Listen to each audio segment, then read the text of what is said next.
Ողջույն 24 TV-ին շարունակում է աշխատանքը, տաղավարում այսօր իմ հյուրն է Հայ-ԱՔՎ ազգային քաղաքացիական միավորման վարչության անդամ, ռազմահարցումնաբերության կոմիտեի նախկին նախագահ Ավետիք Քերոբյանը։ Բարև ձեզ, պարոն Քերոբյան։ Ողջույն։ Շնորհակալ եմ այսօր ընկալվելու համար։ Խոսենք միասնության թևեր շարժման ղեկավարի հայտարարության մասին, Արման Թաթոյանի հայտարարության մասին, նա նշել էր, որ այն տարածքները, որոնք պատերազմից հետո ադրբեջանցիները գրավել են, այդ տարածքներում նրանք ենթակառուցվածքներ են կառուցում, թունելներ եւ նաեւ նշանառության տակ է Սոտքի հանքավայրը եւ Կութ գյուղը։ Նշենք, որ նա ընդգծում էր, որ դա եղել է մինչև օգոստոսի 8-ը եւ ասում է, որ միտումնավոր իշխանությունը այդ մասին չի խոսել, որպեսզի օգոստոսի 8-ին Վաշինգտոնում այդ խաղաղության հայտարարությունը ստորագրվի եւ չխանգարի այս տեղեկությունը, այդ հայտարարությանը, բայց երեք Պաշտպանության նախարարության խոսնակ Արամ Թորոսյանը նշել է, որ Պաշտպանության նախարարությունը առաջնորդվում է գլխավոր շտաբի 1975 թվականի ԽՍՀՄ տեղագրական քարտեզներով, որոնք ունեն իրավական ուժ, որոնք հաստատված են պետական գեոդեզիական վերահսկողության Անդրկովկասի տարածքային տեսչության պետի կողմից եւ ասում է, որ Ադրբեջանի զինված ուժերի դիրքը չի հատում Հայաստանի պետական սահմանագիծը եւ գտնվում է Ադրբեջանի տարածքում։ Սոտքի վրա հեռավորությունը 4 կիլոմետր է, իսկ Կութից 6.4 կիլոմետր տեսանելիություն չկա, քանի որ այնտեղ լեռ կա։ Այսինքն որևէ խնդիր չեն տեսնում, ասում են այդ տարածքը Ադրբեջանի տարածք է։ Հիմա ով է ստում։ Բանախոսնակը անում է ինքնիրավչություն եւ պաշտոնական լիազորությունների չարաշահում եւ գերազանցում, որովհետեւ նա այդպիսի հայտարարություն անելու իրավունք չունի, քանի դեռ Հայաստանի եւ Ադրբեջանի համատեղ սահմանագծման սահմանազատման հանձնաժողովով այդ քարտեզները սահմանի գծման համար հիմք չեն ընդունվել։ Հիմա ԽՍՀՄ գերագույն գլխավոր շտաբի քարտեզները որևէ իրավական ուժ չեն կարող ունենալ, որովհետև դրանք չեն կարգավորում Հայաստանի եւ Ադրբեջանի միջև միջպետական հարաբերությունները։ Բայց հիմա մենք որ քարտեզում ենք սահմանավորում, այդ քարտեզով են իրենք առաջնորդվում։ Ուրեմն կա մեկ օբյեկտիվ իրականություն, հա, այդ դիրքը, որի մասին խոսում պարոն Թաթոյանը, գտնվում է սահմանի անմիջական մոտակայքում եւ կարեւոր էլ չէ, այն հատում է Google-ով թե գլխավոր շտաբի քարտեզով սահմանը, թե ոչ։ Այն ուղիղ անմիջական հեռավորության վրա է գտնվում սահմանից, դա նոր դիրք է, այսինքն 22 թվականի սեպտեմբերից հետո հաստատված իրողության փոփոխություն է եւ ուղիղ կերպով սպառնում է ոչ թե եւ ոչ միայն Սոտքի հանքավայրին, չնայած այնտեղ ավելի մոտիկ գտնվող դիրքեր էլ կան, հենց հանքավայրի տարածքում էլ կա Ադրբեջանի զինված ուժերի ներկայություն եւ այլն, եւ ոչ եւ Կութ գյուղին կամ այլ գյուղերին, այլ ուղիղ կերպով սպառնում է մեր մոտակա դիրքերին եւ իրար կապող ճանապարհին։ Իսկն այնքան փոքր հեռավորության վրա է տեղադրվել է դիրքը, որ ուղղակի կարելի է 1 րոպեում այդ դիրքից հասնել այդ ճանապարհի վրա եւ այդ ճանապարհը ուղղակի կտրել, արգելափակոցներ, ականապատել։ Մեր տարածքում է գտնվում, թե իրենք ասում են, որ մեր տարածք չի դա։ Ուրեմն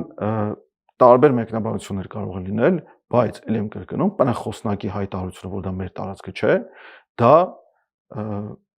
կներեք, բայց հանցագործություն է, որովհետեւ Հայաստանի Հանրապետության տարածքներին վերաբերող ցանկացած խոսակցություն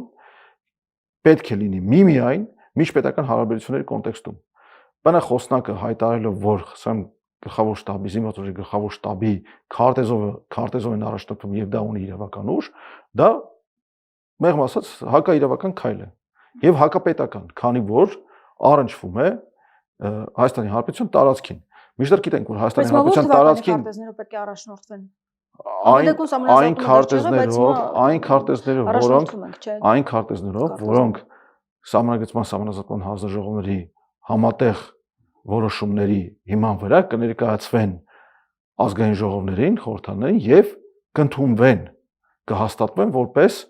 հիմք սահմանագծման սահմանազատման։ Հիմա ասում եմ Google-ը երբ որ այդ գիծը ցույց է տալիս, դա նույնիսկ այնտեղ է նշված, որ դա հիմք չի կարող սահմանազատման համարվել։ Ինչպես եւ հիմք չի կարող հանդիսանալ ԽՍՀՄ զինված ուժերի գլխավոր շտաբի կազմած քարտեզը։ Քանի դեռ ել եմ կրկնում, միջպետական պայմանագրով այդ քարտեզները կամ որևէ քարտեզ ընդունված չէ որպես իրավական հիմք կամ հիմք սահմանագծման եւ սահմանազատման։ Ասում է Սոտքից հեռավորությունը 4 կիլոմետր է, Կութից 6.4 կիլոմետր է։ Դե այդ մասով լեռ կա, խանգարում է, այսինքն այն որ Կութը նրանց արժև է եւ կարող են հարվածել, այդպես չէ։ Կոտ գյուղը, ինչպես նաև ներքին շորջա, վերին շորջա, Աղբերաձոր, Մաքենիս, Այրք եւ մնացած Գեղաքարը եւ մնացած բոլոր գյուղերը Վարդենիսի տարածաշրջանի բոլորը բացարձակապես բոլորը, որոնք որ գտնվում են Վարդենիս Մարտունի մայրուղուց, եթե Վարդենիս Մարտունի գնանք, հա, ձախ կողմում, բոլորը գտնվում են ադրբեջանական զորքերի դիտարկման տակ։ Այս դիրքը ընդհանրապես կարևոր չէ։ Ընդհանրապես այս դիրքի խոսակցությունը իհարկե մեր խոսակցության նյութերից մեկն է, բայց դրա անմիջական անմիջական հարևանությամբ գտնվում է մեկ այլ դիրք, ամրացված շրջան կարելի նույնիսկ ասել, որից արդեն այդ կոթը դիտարկվում է։ Սոտքի հանքավայրի մոտ կան այդ 24 թվականին էլի կառուցված 22 թվականի 22-ի սեպտեմբերին այո եկած տեղավորված 25 թվականին են կառուցել, ասում է հուլիս ամսին են կառուցել։ Դե կոնկրետ այդ դիրքը, որի մասին խոսում են, կառուցվել է 25 թվականի հուլիս-օգոստոս ամիսներին։ Այսինքն այդտեղ տեղի ունեցել 22 թվականի սեպտեմբերից հետո հաստատված իրադրության փոփոխություն։ Առաջացել են նոր դիրքեր, հա, եւ այնտեղ նույնիսկ ոչ թե սովորական դիրք է, մենք այդպիսի դիրք, այդպիսի կառավարված, ամեն ամբողջ արևելյան սահմանակիցի շատ քիչ ունենք։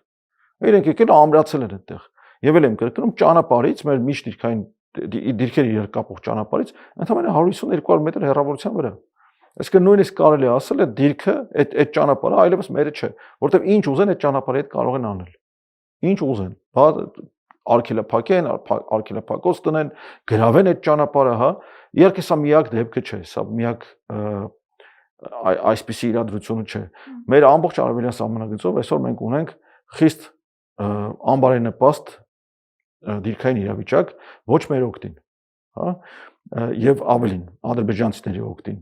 Օրինակ ջերմուկի հատվածում մոտավորապես 70 քառակուսի կիլոմետր տարածք է ռազմակալված 22 թվականի արդյունքներով, 22 թվականի սեպտեմբերի արդյունքներով, եւ մենք այնտեղ գրեթե կարելի ասել գերիշխող դիրք չունենք որևէ հատվածում։ Մինչդեռ մեր համարյա բոլոր դիրքերը գտնվում են այսպես անբարենպաստ վիճակներում, դիրքեր ունենք, որտեղ տանում են ընդամենը մեկ ճանապարհ, եւ այդ ճանապարհը անձրևի կամ ձյան բարագայում կարող է արագ փակվել, դառնալ անհասանելի։ Մեր տղաների դիրքերում միանգամից կտրվում են, մինչև այդ ճանապարհը չբացվի։ Էլ չասած, որ ինժեներական ենթակառուցվածքների դիրքերում մեղմ ասած լավագույնը չեն։ Գետից վերև կացարաններ, շատ փոքր նեղ ստորգետնյա կացարաններ, ընդ որում պետք է հասկանանք, որ այդ բոլոր կացարանների տեղերը ադրբեջանցիները շնորհիվ իրենց գերիշխող օդային հետախուզության հնարավորությունների դրանց տեղերը բոլորը լավ գիտեն, մի ականի կամ երկու ականանետի համազարկի բաժին են այդ կացարանները։ Էլ չասած, որ այնտեղ այնպիսի աղաղակող անգրագետ ինժեներական աշխատանքներ են տարվել, օրինակ ասենք խրամուղիների քարով երեսպատումը, որ լրացուցիչ աղվեսափոս չես կարող փորել։ Հա, բայց սրանք տեխնիկական մանրամասներ են։ Մենակ մի քանի դիրք են գրավել, Պաստորեն։ ՊՆ խոսնակը բերում է կարճում է խոսքերից պարոն Թաթոյանի, մոռանալով նշել, որ այս խնդրահարույց կամ այս նոր դիրքի հարևանությամբ կան շատ ավելի առաջ մխրճված կիլոմետրերով մխրճված նոր դիրքեր, որոնք տեղի ունեցել իր վերադաս նախարարի եւ գլխավոր շտաբի պետի պաշտոնավարման ժամանակ։ Նոր ասելով քանի տարվա։ Հիշեցնեմ, որ Էդվարդ Ասրյանը գլխավոր շտաբի պետի պաշտոնը զբաղեցնում է 22 թվականի գարնանից, իսկ Սուրեն Պապիկյանը պաշտպանության նախարարի պաշտոնը զբաղեցնում է 21 թվականի նոյեմբերից։ 21 թվականի նոյեմբերից Հայաստանի Հանրապետության տարածքը, այն տարածքը, որտեղ մենք կարող ենք ազատ տեղաշարժվել, փոքրացել է առնվազն 150 քառակուսի կիլոմետրով։ Պապիկյան Սուրենի պաշտոնավարման ընթացքում եւ Ասրյան Էդվարդի պաշտոնավարման ընթացքում այդ տարածքը փոքրացել է ավելի շատ, հա, որովհետեւ Ասրյան Էդվարդը, հա, հիշեցնեմ, այն օպերատիվ գլխավոր վարչության պետն էր, որ ասում էր, որ 2 ժամ, չէ, 21 թվականի մայիսին ասում էր 2 ժամ ժամանակ եմ տալիս, հոխորտում էր կամերաների առաջ, մոռացել եք։ Ասում էր 2 ժամ, ադրբեջանցիներն ասում էր 2 ժամ ժամանակ ենք տալիս մեր տարածքը լքելու։ Նույն Ասրյան Էդվարդը 22 թվականի սեպտեմբերին կամերաների առաջ ասում էր, որ կտրված են այդ ներխուժած խմբերը, հա, եւ կսովածանան, եթե մենք բանանենք, թույլ չտանք իրենց ապահովում, բայց փաստացի թույլ են տվել։ Թույլ են տվել, որ ոչ միայն այդ ներխուժած խմբերը մատակարարվեն զինամթերքով եւ սննդով ջրով, հա,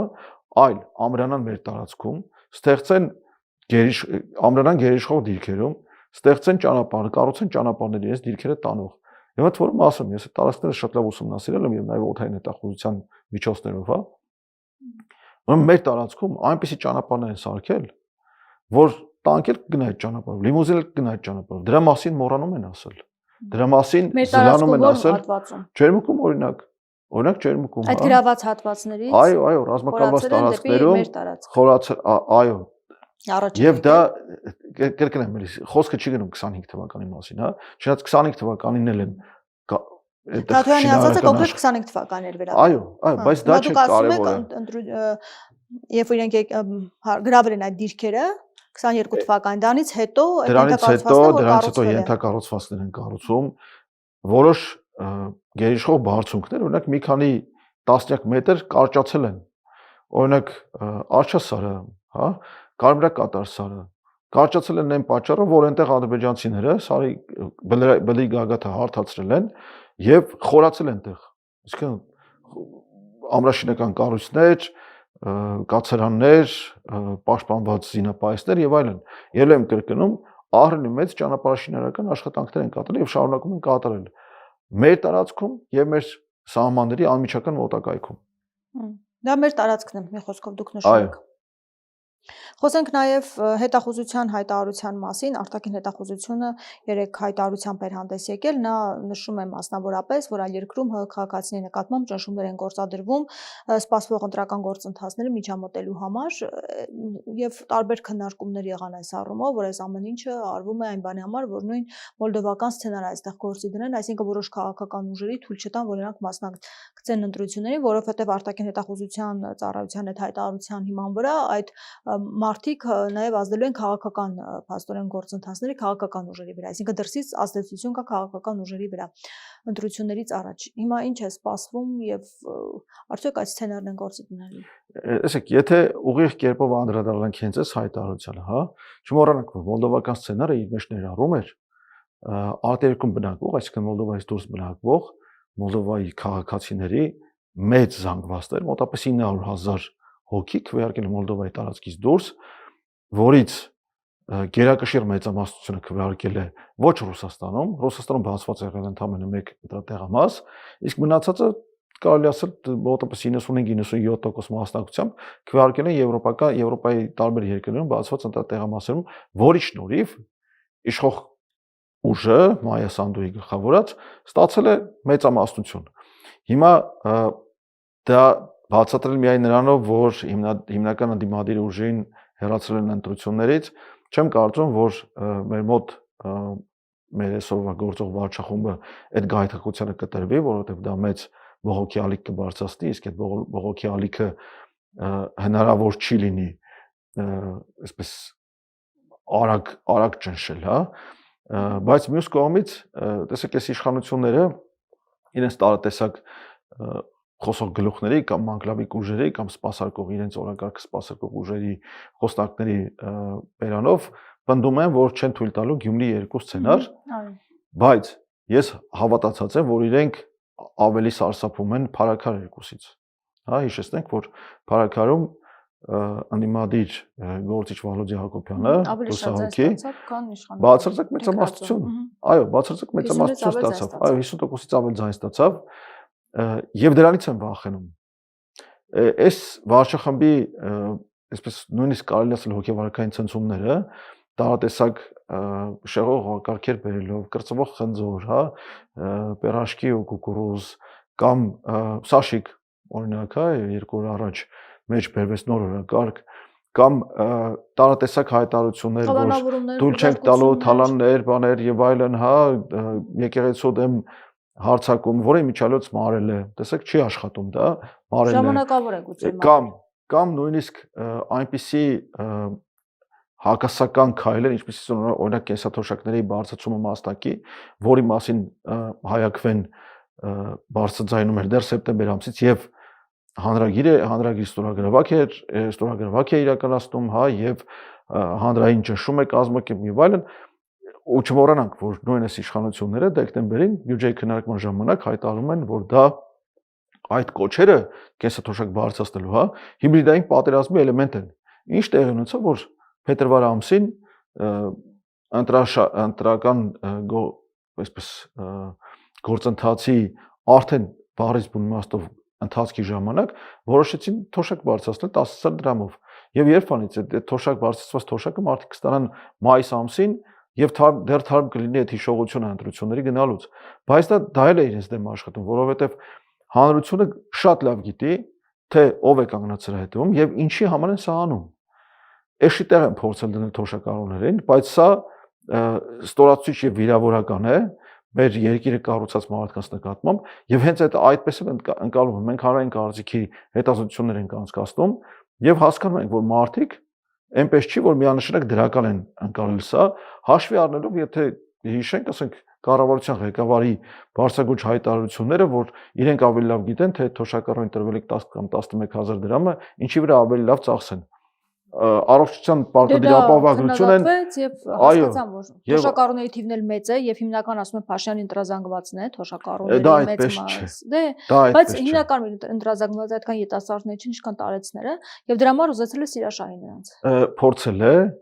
եւ չի կարողանալու որովհետեւ մեր ժողովրդի ոչ 100%-ը, հա, շատ փոքր տոկոսն է, որ իրեն զրկել է վերլուծելու կարողությունից, իսկ շատերը դեռևս հիշում են 21 թվականին սրանց ընտրություններից առաջ տրված խոստումները Շուշի եւ Հադրութի վերաբնակեցում եւ այլն մնացած ամեն ինչը չմոռանանք, հա, հիշեցնենք։ Եվ դրամագծորեն հակառակ քայլերը, հա, Արցախի հայաթափում, պատերազմ, այն ինչ որ ասում են բոլոր բառերը, ասենք խաղաղությունը, հա, եւ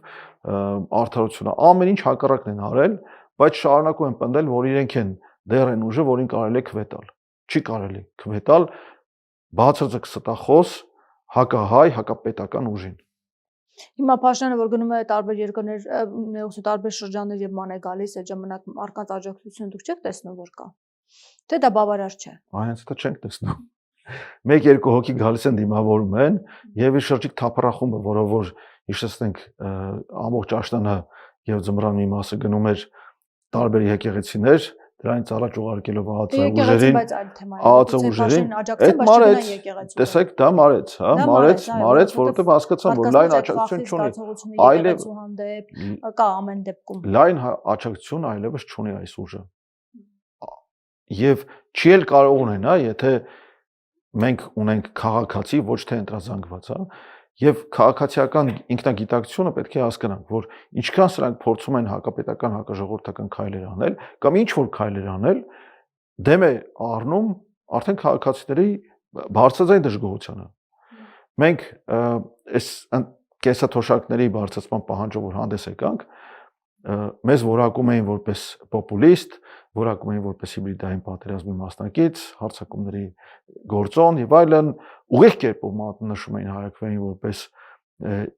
իրենց դեմ աշխատող, մոռանալով որ մենք աշխատում ենք հոգուտ հենց կենսաթոշակառուների, նպաստառուների, չմոռանանք նպաստառուներին, որոնց համար այս վարչախումբը թաքնված ական է դրել, չնայած պետք է հունվարի 1-ից նպաստների տրամադրման համակարգը վերանային, բայց դա հետաձգել են մինչև հուլիսի 1-ը, որովհետև այնտեղ այնպիսի բաներ կա, որ համարյա բոլոր նպաստառուները ավտոմատ կերպով զրկվելու էին նպաստներից։ Հաշմանդամության համար նպաստից կամ անապահովության եւ այլն հազար տեսակ բաներ կար, հա, եւ միայն թվային այսպես վերլուծության գործիքներով պետք է նպաստառուի նպաստի որոշում կայացվեր, որի վերլուծությունը մեզ թույլ է տվել պնդելու, որ համարյա բոլոր նպաստառուները անմիջապես զրկվելու են նպաստներից։ Մի օրինակ բերեմ, ասենք անմշակ հող ունեցող թոշակառուների ընտանիքը համարվելու էր, որ ունի եկամտի աղբյուր եւ զրկվել նպաստից։ Պատկերացրինք։ Կամ 10,000 դրամ հանրագումարով հեռահաղորդակցության ծառայությունները, որի մեջ մտնում է նաեւ տան ինտերնետը, հա, ծախսող ընտանիքը ավտոմատ կերպով զրկվելու է նպաստից, անկախ նրանից թե քանի ուսանող ունի, քանի ընտանիքի քանի անդամ կա եւ այլն։ Պատկերացրեք, ասենք միայն թվային վերլուծության հիման վրա մարդկանց զրկեն նպաստից, բայց հասկանալի է, որ դրանից վախենում են։ Վախենում են ինչպես նաեւ շատ այլ բաներից։ Վախենում են օրինակ ստի վրա բռնվելուց, դրա համար այս աղմուկը։ հայ հենց պարոն Թաթոյանի մեջ բերած դիրքային առաջխաղացումների շուրջ։ Չմոռանանք, որ Հիմա այսինքն ձեր մեկնաբանությունն է, որ այդ հարցով թաքցնում են իրողությունը։ Այո, միանշանակ թաքցնում են, միանշանակ վախեցած են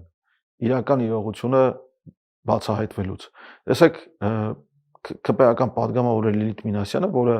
մինչև падգամավոր դառնալը ղեկավարում էր տխրահարճակ հանրային կապերի ՊՕԱԿ-ը, վարչապետի աշխատակազմին կից գործող, հա, վեհքերի ՊՕԱԿ կոչվածը, ինքը անմիջապես այս առիթը օգտագործեց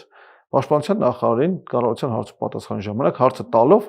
ենթատեքստը անմիջապես պարզ դարձավ, որ խոսք գնում է լրատվամիջոցների նկատմամբ լրատվիչ պատասխանատվության գործիքներ ձևավորելու մասին։ Իրենց չի հետաքրքրում Հայաստանի Հանրապետության ապատեղեկատվություն են տարածում։ Պարզ է, որ սա ապատեղեկատվություն չէ։ Նախ ասուրից է տվել Թաթոյանը, բնականաբար լրատվամիջոցները գնացել ուղիղ եթեր են տվել եւ իսկապես անհիմներ այդ մեղադրանքը, բայց ամեն դեպքում Պապիկյանը ընդհանրապես մեկ նախադասություն ասաց, որ ստում են եւ ասում է ինձ ուզում են դիսկուրսի մեջ քաշեն, բայց ես այդ դիսկուրսի մեջ չեմ մտնի։ Որովհետեւ այդ դիսկուրսի մեջ այսպիսի հարցը մի նախադասությամբ որ ասված սուտ է։ Հերիք է, սա հերքում է ՊՆ-ի կողմից։ Միջև 3 նոր արդեն խոսնակա, արդեն մեկնաբանեց։ Այս դիսկուսի մեջ իրենց սնանկությունն է երևալու։ Իրենց ստախոսության տարբեր էլեմենտներ, տարբեր դրվագներ կրկնվելու են։ Հա, հիշում եք դեռևս անցած տարվա նոյեմբեր եւ դեկտեմբեր ամիսներին լուրջ խոսակցություն էր գնում Սև լճի տարածքում գտնվող մեր այն դիրքերի մասին, որտեղ մեր զինվորները փաստացի պատանդարված են եւ այդ դիրքերը հերթապող իրականացնելու համար ասում են ադրբեջանցիների կողմից զննության միջով։ Պաշտպանության նախարարությունը չկարողացավ հերքել այդ տեղեկատվությունը, հետո այդ տեղեկատվությունը փորձեց իր վրայից գցել Սուրեն Պապիկյանը իր տարեկան ամփոփիչ ասուլիսի ժամանակ։ Միևնույն ժամանակ էլի չկարողացավ հերքել այդ իրավիճակի արկայությունը, ասաց, որ մի քանի ամիս լարվածություն չկա, բայց ինքը արդեն 4 տարի եւ մի քանի ամիս է պաշտպանության նախարար է։ Այսինքն այդ 4 տարին կար լարվածություն։ Հնարավոր է, որ հենց իր այդ ասուլիսի հաջորդ օրը էլի լարվածություն լինի, չէ՞։ Որովհետեւ այդտեղ իրավիճակը շատ պայթյունավետ է, պատկերացրեք, ասենք զինված ադրբեջանցիների մոտով անցնում են հայ զինվորները էլի զենքով, հա, եւ ցանկացած բան կարող է տեղի ունենալ։ 22 թվականի ներողություն 23 թվականի մարտի վերջ ապրիլ հիշեցնեմ, երբ տեղ գյուղի շրջակայքում զոհվեցին մեր հետախուզության լավագույն սպաներից մի քանիսը, հա, եւ կորպուսի հրամանատարը հրազենից վիրավորում ստացավ։ Ուղղակի սահմանային լարվածության պատճառով ադրբեջանցիները ինչ որ մեր տեխնիկայի աշխատող տեխնիկայի վրա կրակել էին, հետո մարդիկ զոհվեցին։ Չմոռանանք 25 թվականի մարտ-ապրիլ ամիսներին դեռ կրակում էին մեր գյուղերից մի քանիսի ուղությամբ բնակավայրերի, բնակելի տների ուղությամբ կրակում էին, հա, փաստական տվյալներ կան։ Հիմա մեզ փորձում են մեր ձեռքից փորձում են խլել մեր խաղաղությունը։ Այդ խաղաղությունը փորձում են ապահովել կամ երաշխավորել ինչ որ ստորագրված կամ նախաստորագրված թղթերով կամ անպագորգոր հայտարարություններով այն պարագայում, երբ Ադրբեջանը պետական քարոզչա մեքենան ամբողջությամբ լծրել է արևմտյան Ադրբեջան կեղծ թեզի քարոզին, գովաբանմանը, հանրահռչակմանը, միջազգային կոնֆերանսներ է հրավիրում, իսկ մեր կողմից որևէ, կրկնում եմ, որևէ հակազդում կամ հակադրություն դրան չկա։ Հիմա վերադառնանք նույն այդ արտաքին հետախուզական ծառայությանը հայտարարությանը։ Այլ երկիր երբ ասում են, չէ՞, անուն չի շեշտվում եւ ասում է այդ հետախուզության ծառայությունները տվյալ երկրի աշխատում են ՀՀ քաղաքացիների վրա, որ նրանք կան Փաշինյան ուժերի վրա ազդեն։ Հասկանում եք, չէ՞ որ նկատի ունեն Ռուսաստան, բայց վախենում են Ռուսաստանի անուն նշելուց։ Հա, Ռուսաստանը ինչպես որ հիբրիդային պատերազմի ժամանակ անուն չի։ Ակնհայտ է, որ ոչ միայն Ռուսաստանն է փորձելու ազդել, հա, այլ նաեւ Թուրքիան, Ադրբեջանը, Եվրամիությունը, Միացյալ Նահանգները, հա, որովհետև այստեղ սրանք Հայաստանը դարձրել են աշխարհական շահերի ոչ թե համադրման, այլ բախման տարածք։ Եվ մեր տարածքում բախվում են ոչ միայն Ռուսաստանի եւ Միացյալ Նահանգների շահերը, ոչ միայն Հայաստանի եւ Թուրքիայի շահերը, մեր տարածքում բախվել են Հնդկաստանի եւ Չինաստանի շահերը։ Պատկերացնում եք, Հայաստանը դարձել է աշխարհական շահերի բախման տարածք։ Ինչով է դարձել։ Որովհետև այս իշխանությունները դա դարձրել են։ Հա, իրենց հրավիրել են արտաքին խաղացողներ, ընդ որում հրավիրել են արտաքին խաղացողներ։ Նկատի ունեք ընտրություններից առաջ որ կարող են ոչ պայքարել, 20 թվականի նոյեմբերին հրավիրել են արտաքին խաղացողներ։ Հա, 20 թվականի նոյեմբերին Փաշինյան Նիկոլը ստորագրել է փաստաթուղթ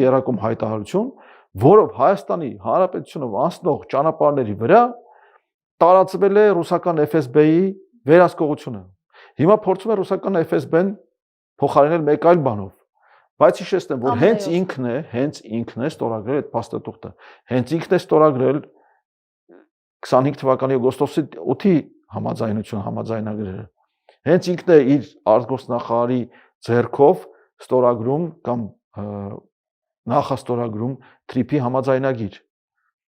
Ես չեմ կարող ասել էլի ինչ են ստորագրել կամ ինչ պարտավորություններ ունեն իրենց վերցրած, մինչև իշխանությունը չփոխվի եւ սրանց բոլոր խոստացածները կամ պայմանավորվածները ջրերես դուրս չգան։ Բայց ակնհայտ է, որ թաքցնում են մեզնից լիքը բան, ինչպես օրինակ թաքցնում էին 20 թվականի նոյեմբերին բանը, որ ճակերտավոր պայմանավորվածությունները, որոնց հիման վրա Պաշտպանության այն ժամանակվա նախարար Վաղաշակ Հարությունյանը հրաման էր տվել հետ քաշվել մինչև ՀԽՍՀ վարչական սահման։ Բանավոր պայմանավորություններ, որ հետո պարզվեց, որ կան նաև գրավոր թուղթ, որի հիման վրա Գորիս-Կապան ճանապարհը հանձնվեց թուրքերին կամ ադրբեջանցիներին։ Պայմանավորվածություններ, որոնք բերեցին Արցախի հայաթափմանը 22 թվականի հոկտեմբեր, հիշեցնենք Պրագա, միակողմանի հայտարարություններ, Գրանադա հիշեցնենք, եւ այլն, տարատեսակ հայտարարություններ եւ տարատեսակ գործողություններ, որոնք իջեցրել են Հայաստանի Հանրապետության ինքնիշխանության նշաձողը։ Հիմա ասում են մենք Արցախը հանձնելով ձեռք ենք բերել ինքնիշխանություն, բայց դա բացարձակ սուտ է, քանի որ Արցախը մեն ինքնիշխանության ողնաշարն էր։ Ակնհայտ է, որ Արցախը կորցնելով մենք կորցրել ենք ռազմավարական խորհրդություն Սյունիքում, Արցախը կորցնելով մենք կորցրել ենք աշխարհաքաղաքական կռվան ձեռքներից, Արցախը կորցնելով եւ այսօրվա իշխանությունների թեթև ձեռքով, որոնք փորձում են հրաժարվել միջազգային իրավական հարթակներում արցախցիների իրավունքներից, վերաբնակեցման, բնակեցման, իրենց գույքային իրավունքներից եւ այլն, մենք մեր ձեռքից կորցնում ենք մեր աշխարհաքաղաքական կռվանները։ Երկաթե շերեփը փոխարինում ենք թղթե շերեփը, որը այսօրվա աշխարհում որևէ բան չարժի։ Ընդհանրապես որևէ բան չարժի, ընթացող բանակցությունները որևէ բան չարժեն։ Տեսեք ինչ է կատարում Իրանի շուրջ։ Իսրայելը բացահայտ խոստովանեց, որ այս բանակցությունները բանակցությունների ժամանակ էլ բանակցությունների ընթացքում ռազմական գործողություն եւ բացահայտ խոստովանեցին, որ բանակցությունները ընդամենը Իրանից գոնություն բթացնելու համար էր։ Հիմա ինչ երաշխիք կա, որ Հայաստանը Ադրբեջան կամ Հայաստան-Թուրքիա այս երկխոսություն, չասենք երկխոսություն, նրանց կողմից պահանջների ներկայացումը եւ այս իշխանության կողմից դրա կատարումը մեր, այսինքն հայ ժողովրդի, Հայաստանի բնակչության, Հայաստանի քաղաքացիների զգոնությունը բթացնելու համար չէ։ Իսկ Իրանի պատերազմի հետ կապված ինչ կասեք, զինատեսակները, որոնք իրարվում են, մենք ինչ հետևություններ պետք է անենք այս առումով։ Եվ կզարգանա թե ոչ պատերազմը, վտանգներ կան թե ոչ մեր համար։ Ուրեմն այն ինչ տեղի ունի Իրանում եւ մեզ հարևան ցանկացած երկրում եւ այն տարածաշրջանում, որ մենք ապրում ենք եւ ընդհանրապես աշխարհում ուղիղ ազդեցություն եւ նշանակություն ունի մեր համար։ Անվտանգային սպառնալիքները այս դարում արդեն այնքան են բազմազանացել, որ Չիլիում մի բան է տեղի ունենում, Հայաստանի վրա ազդում է։ Չիլին Հայաստանից ամենահեռացված սպանն է։ Մենք կարողանում ենք խուսափել։ Իրանում անհնար է Իրանում մի բան տեղի ունենա եւ մեր վրա չազդի։ Դե տնտեսապես ազդում է։ Լավ էլ, վատ էլ, տեսապեսել, ճանապարհներ էլ, տեսեք, Միացյալ Նահանգները եւ Իսրայելը ռմբակոծել են Բանդար Աբասը եւ Չաբահար նավահանգիստը, որով իրականացվում էր, ասենք, հեռավոր արևելքից, Չինաստանից, Ճապոնիայից կամ այլ այն կողմերից, մեր հիմնական բեռնափոխադրումները։ Հիմա Իրանով որևէ հայ կամ բեռ չի կարող տեղափոխվել։ Մնացել ենք միայն Վրաստանի մի ճանապարհի հույսին, մեկ ճանապարհ եմ ասում, պայմանականորեն, որովհետեւ եղանակային պայմաններից խիստ կախվածություն ունեն ճանապարհները։ Անհնար է, որ Իրանում տեղի ունեցողը մեր վրա բացասական ազդեցություն չունենա։ Ինչ վերաբերում է հենց ռազմական բաղադրիչին դրա եւ ռազմատեխնիկական, Միացյալ Նահանգները եւ Իսրայելը առաջին հերթին փորձեցին կիրառել իրենց փորձված միջոցները, ճշգրիտ ռումբերը, ճշգրիտ հրթիռները եւ կարելի ասել ինչ որ հաջողության հասան գետի վրա ավերածություններ գործադրելով, ստանալով, բայց ստացան նաեւ քաղաքական հարվածներ։ Օրինակ Մինաբում մանկասակ աղջիկների մեծաթիվ զոհերը, որ հենց հիմա Միացյալ Նահանգներում այդ մասով գնում է լուրջ ներքաղաքական Դրված է լուրջ ներքաղաքական հարց։ Ասում են հին հետախուզական տվյալներ են ունեցել եւ չեն իմացել, որ այդտեղ դպրոց կա, որովհետեւ կողքը եղել է Դե այնպեսի հետախուզական տվյալներ, որոնք Միացյալ Նահանգներում ունեն, տվյալներ ունեն, որ կարող է մարդուն դա ծիծաղելի կարող է թվալ, եթե չլիներ այսքան տխուր, հա, 160-ից ավել մանկասը աղջիկներ են զոհվել, հա, եւ սա միակ դեպքը չէ։ Հաշվի առնելով թե ինչ տոտալ տեղեկատվական բլոկադայի մեջ է գտնվում այսօր Իրանը, ես հավատացած եմ, որ լիքը արդեն քաղաքացիական բնակչության շրջանում զոհեր կան, հազարների հաստող։ Դատելով այն զինատեսակներից, թե ինչ են կիրառում Միացյալ Նահանգները եւ Իսրայելը, անհնար է, որ այսպես կողքից քաղաքացիական բնակչության շրջանում մեծ զոհեր չլինեն։ Միացյալ Նահանգները եւ Իսրայելը կիրառում են, ինչպես ասացի արդեն, իրենց փորձված միջոցները, տոմահավքերը, ջեյդամները, ջեյսդեմները, հա, այդ են ռումբերն են եւ հրթիռներն են, որոնք ունեն մեծ ճշգրտություն։ Բայց միևնույն ժամանակ այս պատերազմը իդերև բերեց, ասենք, դասական հակոթային պաշտպանության թերությունները։ Այն իմաստով, որ չափազանց թանկ հրթիռներով փորձում են պայքարել համեմատաբար էժան, իսկ երբեմն շատ ավելի էժան հարվածային միջոցների հետ։ Հիմա Իրանը էժանով է պայքարում։ Իրանը համեմատության կարգ։ Բնականաբար Իրանը չունի թանկ հրթիռներ։ Հա, Իրանը ունի այն ինչ որ ունի, իհարկե բալիստիկ հրթիռներ կան, հա, իհարկե կան հարվածային անօդաչուներ, որոնք Իրանը կարողանում էր առնվազն մեկ շաբաթ առաջ մասսայական հարվածներ հասցնել եւ ավերածություններ հասցնել։ Տեսեք, թե ինչ տեղի ունեցավ Պարսից ծոցի երկրներում ամերիկյան ռազմաբազաների հետ։ Մեծ ավերածություններ եւ տարիներ է պահանջվելու վերականգնել այդ կործանված, ջախջախված հզորությունները, հնարավորությունները, մասնավորապես հակահրթիռային պաշտպանության եւ հակաօդային պաշտպանության ռադիոլոկացիոն կայանների մասով։ Բայց դա Ամերիկայի համար առանձնապես խնդիր չէ ֆինանսական։ Մեծ խնդիր է։ Մեծ խնդիր է, իհարկե, որովհետեւ այստեղ միայն ֆինանսական հարցը չէ։ Այստեղ արդեն ստիպված են լինելու ավելի խորք տանել այդ ռադիոլոկացիոն կայանները, հա, որը իմիջիայլոց բերելու է դրանց արդյունավետության նվազեցման։ Բայց դրա հետ միասին տեսնում ենք, որ արդեն չեն խոշում ամերիկացիները դիմել Ուկրաինային իրենց նորագույն միջոցների ձեռքբերման եւ մասնագետների գործողման մասով, հա։ Գիտենք, որ Ուկրաինան բավական լուրջ հաջողություններ ունի փոքրաչափ թիրախներին օդում որսալու դրանց այդ վտանգը չեզոքացնելու ուղղությամբ։ Պատերազմի այսօրին էլ ավելի շատ է դա մասին խոսվում, հա, արդեն հակաօդային պաշտպանության ԱԹՍ-ներ կան, Ուկրաինայում բավական հաջող կիրառվող, իմիջիայլոց Ռուսաստանն էլ նույն բանը անում, հա, եւ կան նորագույն միջոցներ, որոնք դեռ ցուցահանդեսներին չեն ցուցադրվել, բայց այնքան հասանելի են, որ ուղղակի զարմանալի է, թե ինչի Հայաստանում դրանցից տասնյակ հազարներով չեն արտադրվում։ Գիտեմ, որ ինչ որ բաներ արտադրվում են, բայց դրանցից գիտեմ, որ դեռևս չեն արտադրվում։ Բայց ի ցույց դրեց այս պատերազմը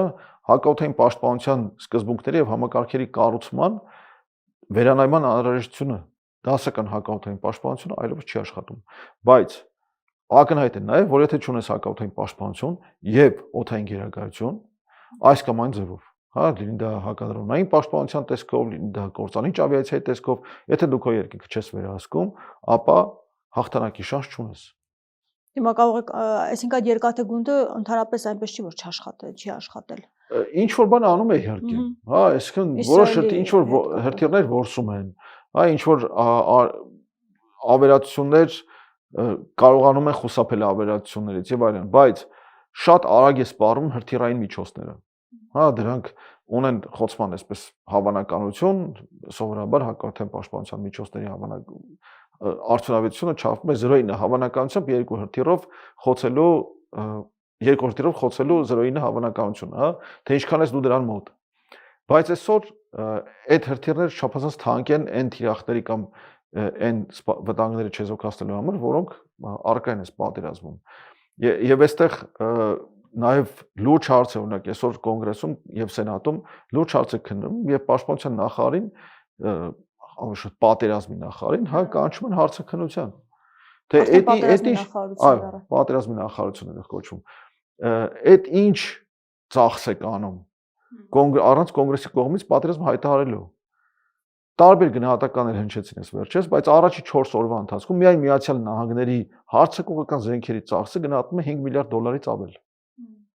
պատկերացնում եք, օրական 1 միլիարդ դոլարից ավել զինամթերք են ծախսում։ Այդ միայն զինամթերքի ծախսն եմ ասում։ Էլ չեմ ասում, որ ներգրաված են տարատեսակ միջոցներ, կործանիչ ավիացիա, ավիակիր նավատորմ, հրթիռներ, հակաօդային պաշտպանություն, հակահրթիռային պաշտպանություն, այդ ամեն ինչի վառելիքի ահռելի ծախս, լցանավերի, օդային լցանավերի թռիչքներ եւ այլն։ Սա շատ մեծ ծախս է։ Այս ամբողջը պատերազմի հետ կապված Իրանի։ Այո, բայց ասում 5 միլիարդ դոլարից ավել միայն զինամթերքի ծախսն է կազմել։ Պատկերացրեք եւ մնացածը։ Հիմա օրինակ տեսեք յուրաքանչյուր 100 միլիոնով միայն ընկերական կրակից 3 ինքնաթիռ կորցեցին Քուվեյթի տարածքում։ Զորքերի գործողությունների վատ պլանավորման կամ վատ համաձայնեցման պատճառով։ Թե ինչեր է տեղի ունեցել, միայն Բայց ասում էր 46 ռազմանավ ենք մենք խորտակել Իրանում։ Բայց իրենք են կորցրել։ Իրենք են կորցրել եւ բացառված չէ, որ շուտով կհրապարակվի այն փաստը, որ ամերիկյան ավիակիր նավերից մեկը հարձակման պատճառով եւ վնասների պատճառով է, որ հեռացել է Իրանի ափերի մոտից։